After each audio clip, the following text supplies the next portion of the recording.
Guys, so we're going to add the last page to our solving section of our notebook, and it's this one here. So what we're going to do is we are going to cut along this dotted line,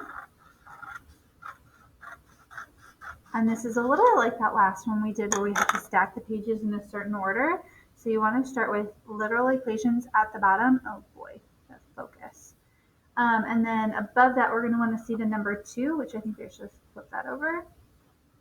And then right up here along that line, we can fold both sheets down so that then we can see 1 and rearranging literal equations.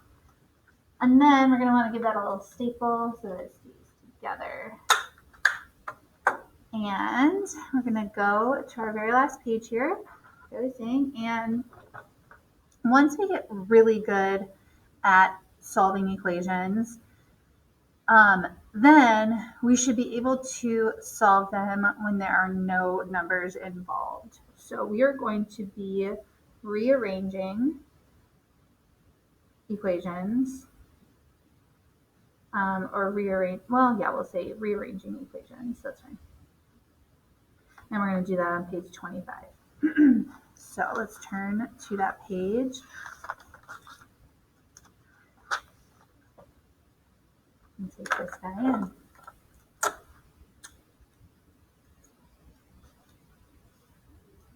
Put this towards the top because I'm going to want to try to fit one or two examples under, I think. So I actually want to go back a page and look at something with you. Now, when we're solving an equation, something like here, for example, we get the letter we're trying to solve for with like letters, and then eventually we have to get that letter alone, and we end up with one single number. And the reason that we end up with one single number is because we're able to combine like terms or simplify. So for instance, like on this problem here, this is a little bit of a better example. Like we can combine like terms here, and we distribute over here, we get our x's together. And then when I start to solve and get that x all by itself, when I add the 5 over, I can smash that down into one single number because they're like terms. And then when I divide, I'm able to fully divide that out and smash it down into just one number as my answer. And that's the tricky thing about what we're going to be looking at today is we're not going to have any numbers really. We might have a couple numbers, but we're not going to have a lot of numbers. We're going to have a lot of different letters.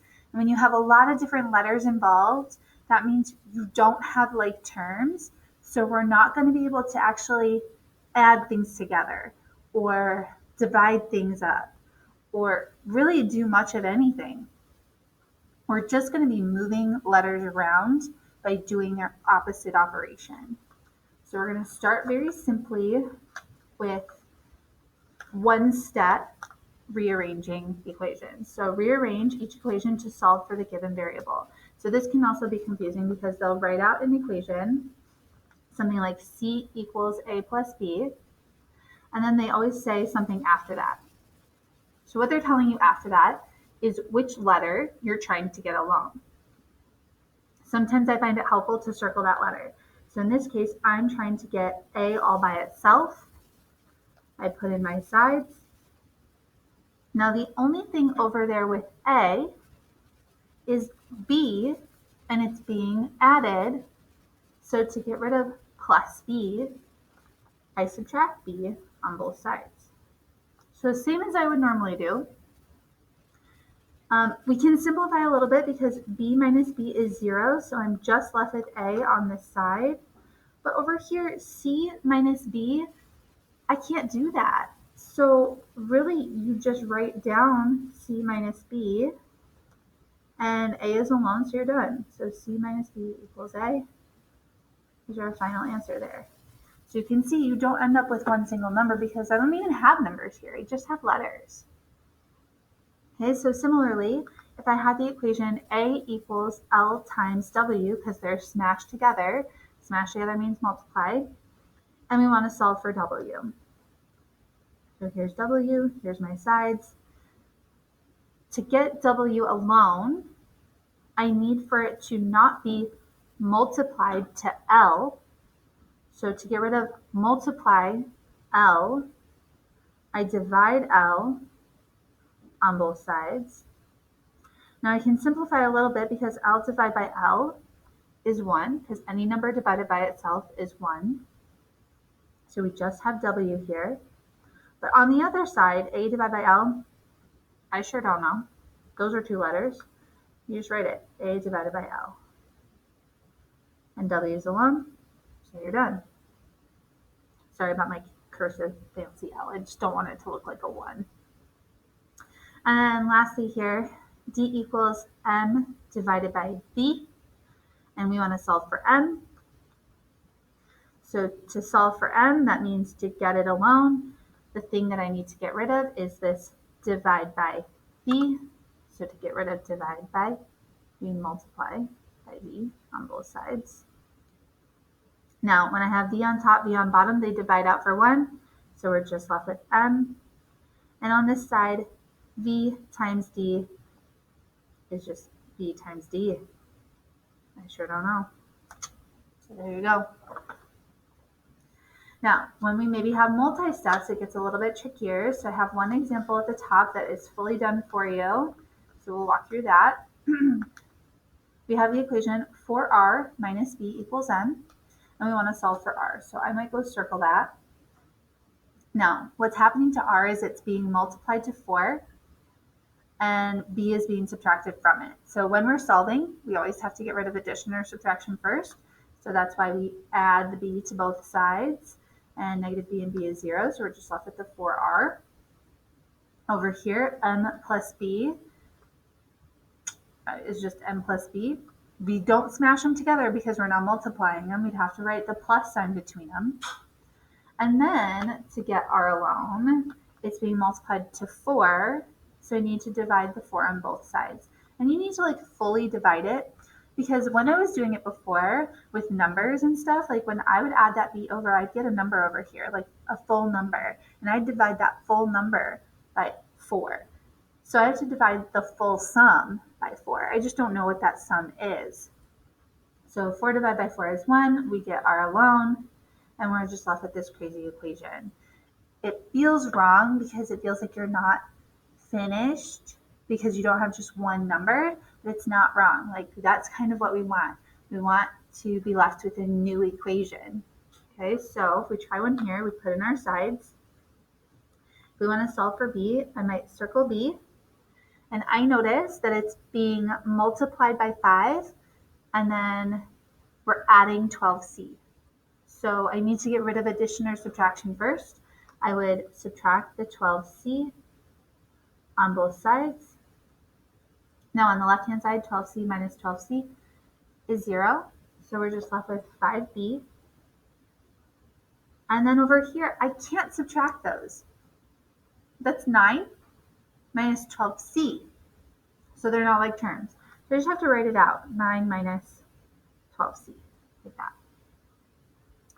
And then B isn't quite alone yet. It's still being multiplied to 5. So I'd have to divide the 5 on both sides, and I need to fully divide the 5 on both sides. And so we'd have B equals 9 minus 12C all over 5.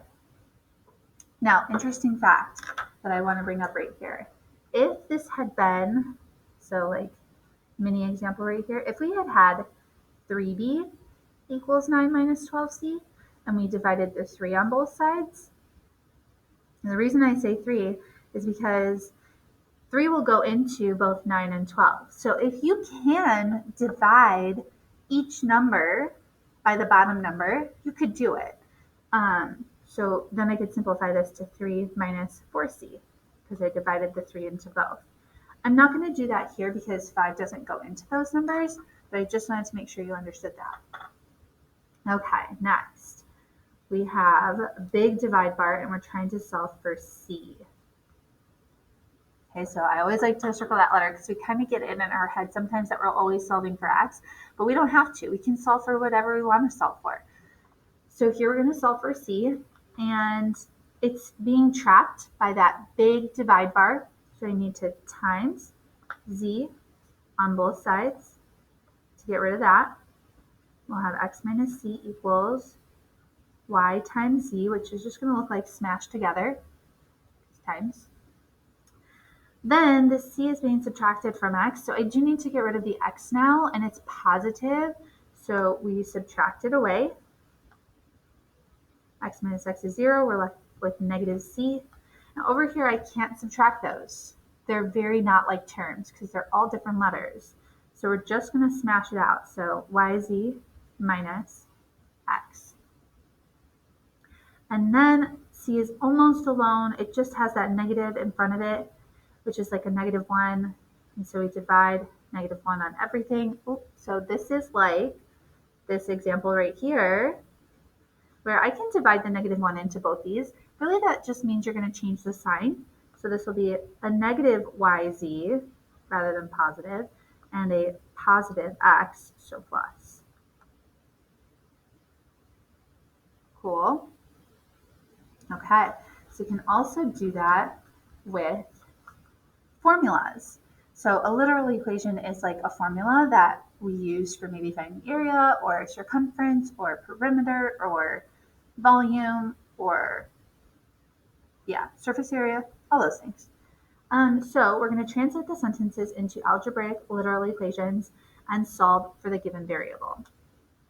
For example, the perimeter P of a rectangle is found by twice the sum of the length L and W. So we have our P perimeter is, right, is that equal word. So P perimeter is twice the sum, which is our 2 parentheses, plus the L and W. So I wrote out the formula, but now we want to solve for W. Now with this one, I do notice that I could distribute, but I could also just not and get rid of the times by 2. I would divide 2 on both sides. So we have P divided by 2. 2 divided by 2 is 1, so you're just left with L plus W. And then to get W alone, I need that L to not be added to it. So we'll subtract the L on both sides. Now I can't actually subtract L from that because they're not like terms.